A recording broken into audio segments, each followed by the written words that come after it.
Karen blocked the cabin road. Without warning, I owned the only bridge and locked her out. My name is Caleb Rowan, and 3 months ago, I was just another city-burnt architect looking for peace in Pine Grove Valley.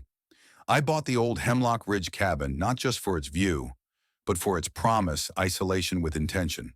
A place where I could heal, draw again, and forget the sirens of Chicago. The land deed, dusty but pristine, came with a quirk that made me laugh the first time I read it. Includes sole ownership of Rowan Bridge and 1.2 miles of entry road connecting to Route 15. It felt excessive at the time. I remember thinking, who owns a bridge in 2025? Apparently, I did. And for a while, that odd little fact was just a cool party story. Until Karen showed up. She wasn't introduced as Karen. Her name was Carolyn Ellingsworth Jameson, a trim woman in her 50s with a blonde bob and the kind of energy that crackles through pressed slacks. She approached me the second week I was there, clipboard in hand, smiled like a blade, and welcomed me to the Pine Grove Ridge Civic Alliance, which, according to her, functioned as a kind of soft HOA, nothing binding, just expectations. I smiled politely. "That's nice," I said, but made it clear I wasn't interested. I lived off the only bridge into the valley, nearly a mile from any of the cookie-cutter chalets she claimed to manage. Besides, my property was zoned separately and marked private access on every map I'd seen. That should have been the end of it. But Karen doesn't take no as an answer. She treats it like a typo she can cross out. It started with letters. "We kindly request that you refrain from using exterior lighting after 9 p.m. I didn't. Then came, "We've received complaints about your firewood stack. Please restack in accordance with Fire Code Protocol, Section 2B. I didn't answer those either. Then one morning, I heard the sound of gravel shifting. I came out to find a construction crew, two guys in dusty polos and a small backhoe digging a trench in the middle of the road. My road. I ran down, boots half-tied, hollering before I even reached them. "What the hell are you doing?" One of the guys, chewing a toothpick like it was a paid habit, muttered. Karen said she got permission to add a drainage barrier, a what to reduce valley traffic. The other added, said people been sneaking through at night. "Where's your permit?" They both shrugged. "You got a problem. Take it up with the Alliance." They packed up soon after I threatened to call the sheriff, but the trench remained 3 feet deep, unmarked, and impossible to cross without snapping an axle. That night, I limped into town with a sore ankle and a whole lot of fury. At the county records office, I pulled out my deed again. Same lines. Clear as sunrise. Private ownership of Rowan Bridge and access road to cabin lot 7C. No easement granted. Oh, no third-party regulation. I photocopied it, circled it in red, and marched back up the next morning. Karen was there patrolling, clipboard in hand, like a medieval guard of a land she didn't own. She didn't blink when I handed her the paper. "You're misinterpreting it," she sniffed. "I own the bridge and this road. You dug up my access." "Technically," she said, voice high and nasal, "it's within the valley's agreed governance guidelines. The Alliance passed a motion." "You mean you passed a motion with no authority?" "Oh, you're one of those," she said, stepping back as if I'd grown fangs. "Well, we'll let the legal process decide, won't we?" The legal process took 3 weeks. In that time, no one could reach my cabin. Not the wood delivery I'd ordered. Not the retired veteran couple I'd promised to host for their anniversary. Not even the EMTs when my neighbor, Mr. Halverson, fell while hiking and shattered his leg. They had to airlift him out by chopper. All because Karen had blocked the only bridge in. The public outcry was instant. News stations came sniffing. My story went viral when a video surfaced of Karen berating an ambulance crew for trespassing on protected HOA land. In the background, you could see me, soaked from trying to carry a med pack through the ravine. "Who owns the bridge?" the reporter asked. I stepped forward, holding the deed high like a courtroom Bible. "I do," I said. Karen denied everything. She claimed I forged the document, said I bought it illegally, hired her own security patrol to stand near the trench. I watched one of her enforcers physically shove an elderly hiker who tried to cross on foot. My lawyer called them vigilantes. The sheriff called them trespassing with delusions. But the truth was larger than Karen, because when I traced her organization, I found something shocking. There was no HOA, not legally, no incorporation documents, no municipal authority, not even a post office box, just a Facebook page, a shiny logo, and Karen's name on everything. The Pine Grove Ridge Civic Alliance was a one-woman show dressed up as law, and she'd fooled dozens of people. I confronted her one last time before the court date, in front of 3 news cameras. "You don't own this valley," I told her. She smiled, "But I control it." I looked down at the gravel under my boots. Not anymore, because that week I filed the paperwork to declare the bridge closed for safety inspection, indefinitely. No one in or out without my sign-off. I locked the gate, posted the signs. Karen had blocked me first. Sure, but she'd built her empire on my bridge. And now, it was gone. Karen didn't take losing quietly. The morning after I shut the bridge, she marched up to the padlock gate in her faux military vest and recorded a live video for her Pine Grove Safety Watch Facebook group. I watched it from the porch, a cup of bitter instant coffee in one hand, the wind carrying her voice up the valley like a siren. "He has unlawfully restricted community access," she barked into the camera. "This is an act of aggression. I am formally declaring an HOA emergency until we can retake control." Retake control. This wasn't a battlefield. It was a quiet canyon with cabins and pine trees and deer that moved like ghosts. But she had followers, and they were angry. That week, I saw them lawn chair generals with clipboards, standing guard at the entrance to Route 15. They stopped hikers, interrogated delivery drivers. My UPS guy turned around after they photographed his plates and threatened to report his company for illegal crossings. It was madness. And yet, in town, some people defended her, said she was just keeping things orderly, said I was a recluse, a man who didn't want to be part of the community. I hadn't even lived there 6 months, they whispered. That's when I realized something deeper was happening. This wasn't just a power struggle. It was a war over who belonged. I met Iris on day 3 of the blockade. She came up the ridge on foot, a petite woman with a cane and a look in her eyes that reminded me of my mother, sharp, stubborn, tired of fools. "I heard you were the man with the bridge," she said.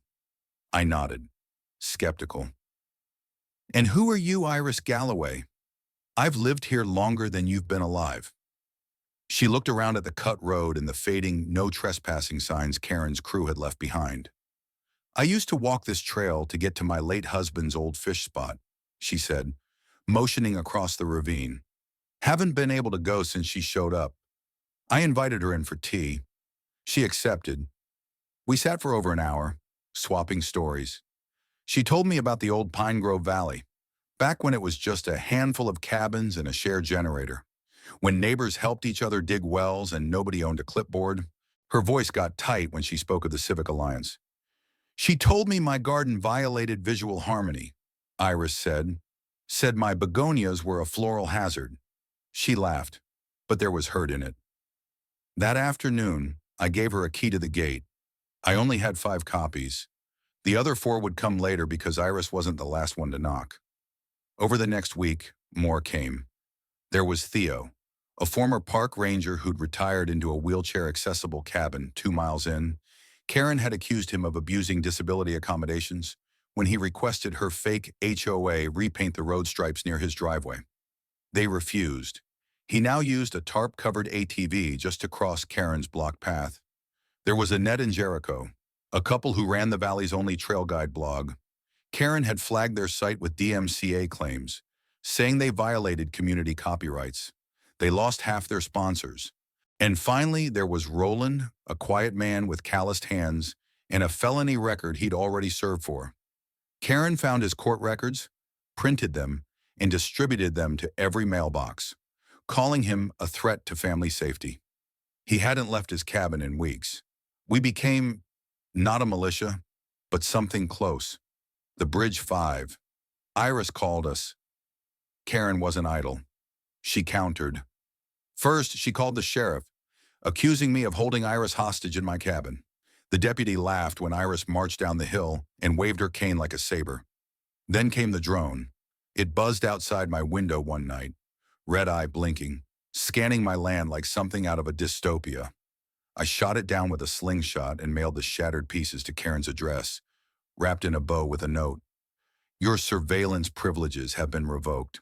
She posted the photo online, spinning the story that I was dangerous, possibly armed, a threat to HOA safety. The comments exploded. Some folks supported her, but many too many for her to delete asked the obvious question. Wait, can she actually do any of this? That's when things cracked, because someone anonymous leaked the full deed records. Not just mine, all of ours. Every Bridge 5 member. All of them showed the same thing. No HOA jurisdiction, no agreed covenant, no signed charter. We'd all been lied to. I printed everything. Iris made copies at the local library. Theo scanned them into a PDF and sent them to every email in town. Jericho and Annette posted them to a burner site called The Real Pine Grove Truth. Roland, who hadn't spoken much since joining us, hand-delivered a copy to the sheriff's office with a quiet sentence. She's breaking real laws.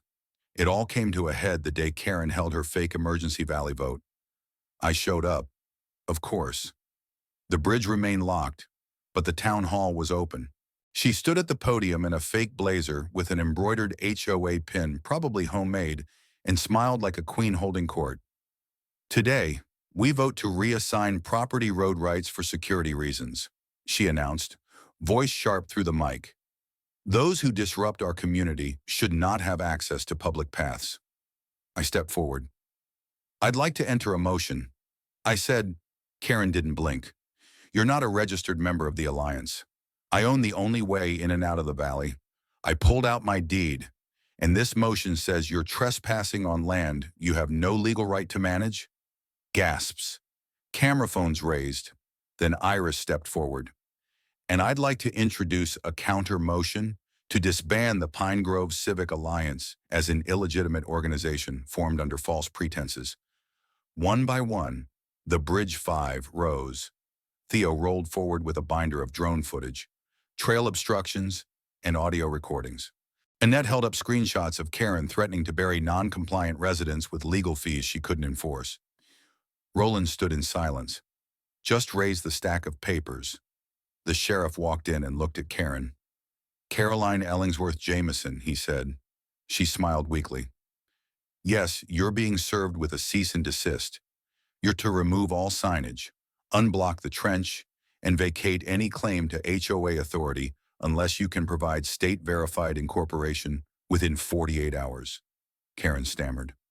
This is absurd. He's a loner. He's not one of us. He's dangerous. The sheriff raised an eyebrow. He's the only one with a key to the bridge. If you want to stay in Pine Grove, I'd suggest you start knocking. That night, I sat by the fireplace with Iris and Theo. It wasn't over Karen had hired a lawyer, and she wasn't the apologizing kind. But her empire had cracked.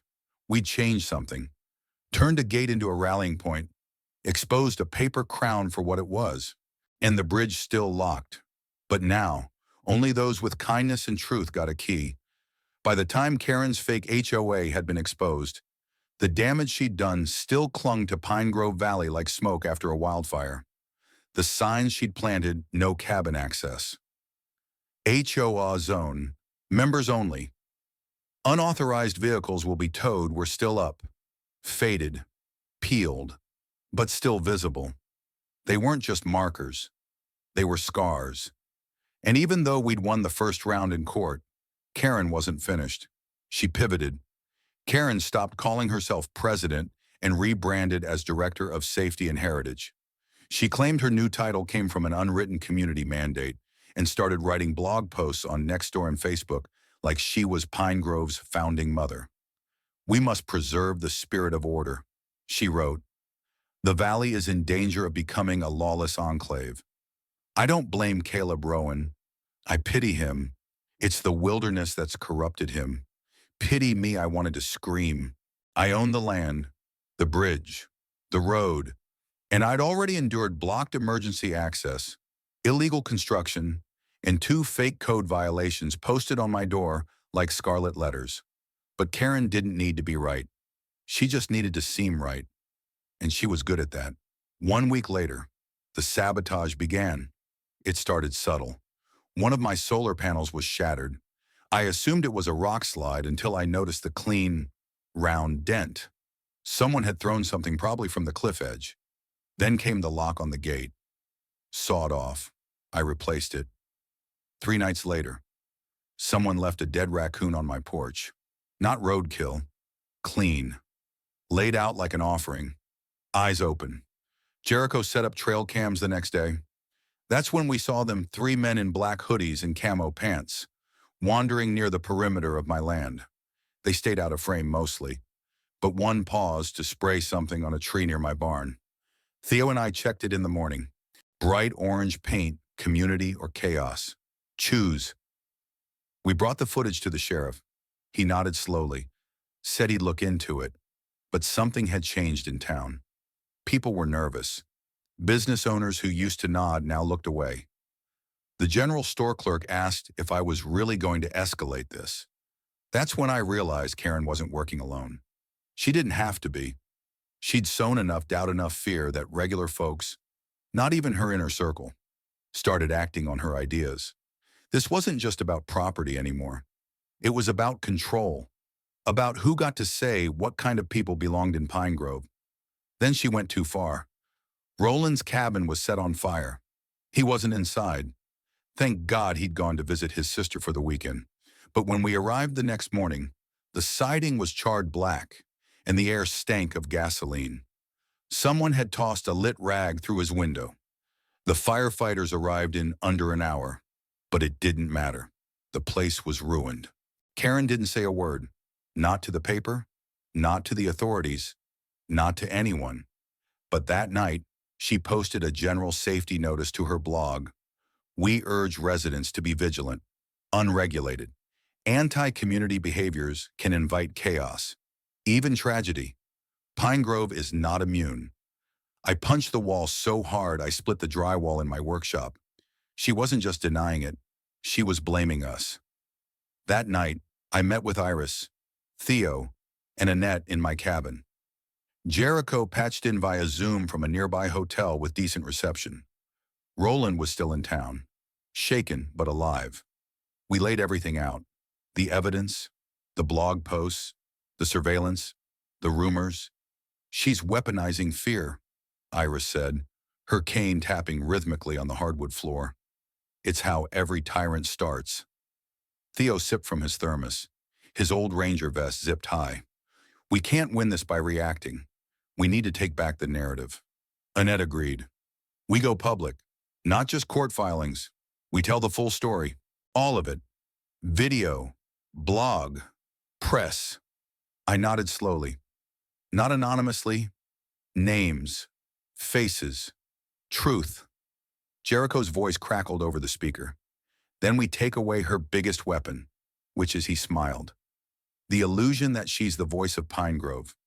We called it the Bridge Light Project, named after the one spot where morning sun hit the cabin road across Rowan Bridge, a narrow beam of gold through pine needles. It became our symbol, hope, visibility.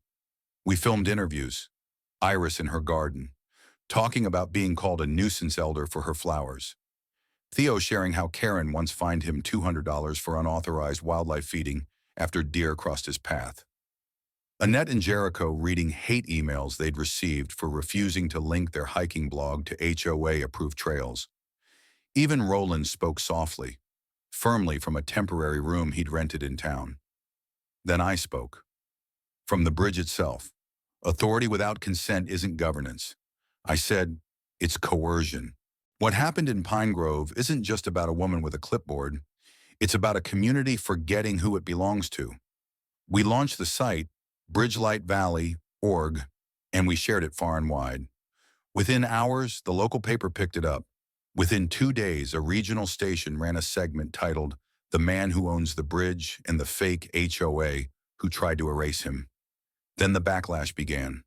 Karen's world unraveled fast. The county sent inspectors to her house. They found illegal fencing, unauthorized surveillance systems, and undeclared short-term rental income. Her guest house had been listed on Airbnb as Pine Grove Presidential Suite. She posted a meltdown video online, claiming the county was being infiltrated by anarchists and felons. She said the Bridge Five were domestic threats. That backfired. The comments were brutal. You lit a man's house on fire and now you want sympathy. This woman thinks she's a sheriff, mayor, and God all at once. She blocked an ambulance. She should be in jail.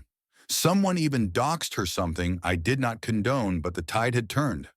People weren't afraid anymore, and the bridge still closed. But now, folks came to us. They asked for access, apologized for believing her lies. One woman cried when Iris let her through the gate so she could spread her late husband's ashes where he used to fish. Karen, meanwhile, was served a second cease and desist. She tried to appeal it in court, but her lawyer dropped her after seeing the Bridgelight videos. We'd turned her narrative to ash. Late one evening, as fog settled in and the crickets sang like they were drunk on moonlight, I heard a car outside the gate. I grabbed my flashlight and headed down. It was Karen, alone. She stood behind the gate, face pale, blazer crooked. Her eyes were red from crying or rage I couldn't tell. "You ruined everything," she said.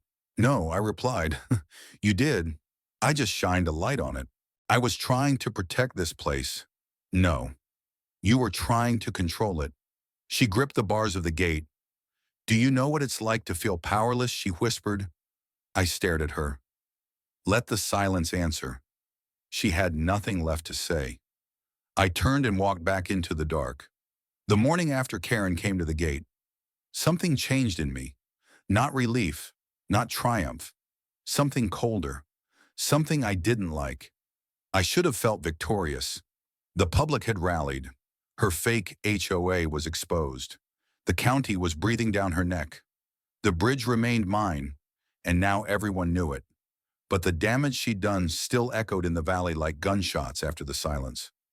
Roland's cabin still condemned. Iris's garden half trampled by HOA vigilantes 2 nights before the truth came out. Theo's ranger access still being questioned by a zoning board Karen had quietly influenced. Victory felt like broken glass in my boot, better than bleeding, but you still felt every step. Then came the letter. Typed. No return address.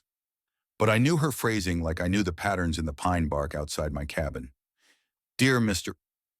Rowan, you have dismantled something meant to protect this valley. You mistook structure for oppression, and now you've opened the gates for lawlessness. I hope you're ready to watch everything you saved fall apart. This isn't over. She hadn't signed her name. She didn't have to. Theo found a copy of it nailed to his garage the next morning. Annette said someone tried to slash her tires. Roland started carrying pepper spray on his belt, and Iris proud. Stubborn, Iris refused to be scared, even as someone dumped a bag of mulch in her driveway spelling the word weed. We didn't need to speculate who was behind it, but Karen had entered a new phase, the ghost tyrant. She had no title, no alliance, no public platform left. Yet she still haunted the valley. She still had believers. Maybe not many, but enough. Enough to keep us watching over our shoulders. That's when I made the decision. If Karen wanted to operate from the shadows, I would drag every last piece of her mess into daylight. That meant going beyond the HOA lies. I wanted to know how far she'd gone, what else she'd claimed, who else she'd hurt. So I started digging. I went to the county archives again, not just to pull deed records, but emails, filings, permits. I requested every public document connected to Pine Grove Civic Alliance from the past 5 years. That's when I found it. Karen had filed a landmark request with the Historical Registry. 3 months before I moved in, she had submitted false documentation claiming the Rowan Bridge was public trust infrastructure built during the pioneer era, essentially trying to declare it a communal structure under a fake historical status. Why? Because if it had gone through, my ownership would have been nullified. She was trying to steal the bridge, quietly, permanently. The paperwork had been delayed in review. If I hadn't moved in and contested the road, that filing might have gone through uncontested. I sat in my truck for 10 minutes outside the records office, hands trembling on the wheel. She hadn't just blocked my access. She tried to erase it. I brought the documents to Iris and Theo. We met at a small diner off Route 15, away from the valley. Safe. Theo scanned the papers, his mouth tightening. She's not going to stop, he said. She'll keep finding cracks in the system until she gets her power back. Iris shook her head. Then we need to seal the cracks. We decided to file a civil suit not for money, but for permanence, a court injunction that would prevent Karen or any future self-appointed enforcer from ever attempting to claim the Rowan Bridge or its access road again. We would also petition for a permanent dissolution of the Civic Alliance and compensation for damages to Roland's property. Annette and Jericho volunteered to document everything: photos, receipts, blog screenshots, even testimonials. It would be our final move, the end game. That's when Karen did something no one expected. She vanished. No car in the driveway, no porch lights, no sightings, no posts, nothing. Even the sheriff said she hadn't checked in for her weekly required updates. The terms of her restraining order made that mandatory. For a while, there were rumors she'd left the state. Then we found the cabin. Jericho was hiking with a group of volunteers one afternoon, scoping a new nature trail behind the ridge. That's when they saw the smoke. Not fire smoke, chimney smoke, coming from a small, dilapidated structure that hadn't been lived in for decades. It was listed in old maps as a storage cabin for trail equipment, county-owned but forgotten. Karen was squatting there. They saw her through the tree's matted hair, oversized hoodie, pacing on the porch. There were buckets by the door, solar lanterns on crates of paperwork. She was hiding, planning something. We didn't tell the press, not yet. We knew what would happen if she felt cornered again. Instead, I made one final trip alone, to speak with her, not to fight, not to win, but to end it. I approached her just before sundown. The cabin sat like a shadow caught in a clearing, almost apologetic. Karen was on the porch, watching the tree line. Her face was older, hollow. She didn't reach for her phone. She just watched me walk toward her. "What do you want?" she asked. I paused at the bottom step. "I want to know why." She laughed bitterly. "Why what?" Why I tried to keep this valley from turning into a slum. Why I gave structure when no one else would. "You gave fear," I said, "and rules with no reason. You blocked ambulances. You let a man's house burn." "I didn't burn anything," she snapped. "That was someone else. People act on their own." "No," I said softly. "They acted because you gave them permission." She was silent. Then her voice cracked. "They never listened to me," she whispered. "Not in the city, not in the boardrooms. Here, I was someone, and look what it cost." I know. Silence stretched between us like rope. Taut, waiting to snap. I reached into my coat and pulled out a letter. The final notice of the injunction. The document that would end her authority permanently. "You sign this, and it ends here. No trial, no press circus. Just an ending." She stared at it. "I'll disappear," she murmured. "You already have." She took the paper, hands trembling, and signed. Karen signed the document with a shaking hand and didn't ask for a copy. I watched her eyes track the pen, the name, the legal weight of it. She didn't argue, didn't plead, just passed the pages back like someone surrendering their passport at the edge of a country they'd never be allowed to enter again. I left without another word. There was nothing else to say. The injunction passed quietly. A county judge finalized the ruling 2 weeks later. The court finds the entity known as Pine Grove Civic Alliance to have no legal basis for its operations and prohibits any future attempts to reestablish governance without due process and municipal incorporation. Property known as Rowan Bridge and access route is hereby reaffirmed as private, under exclusive ownership of Caleb Rowan, and shall remain outside the jurisdiction of any voluntary civic body unless amended by mutual consent.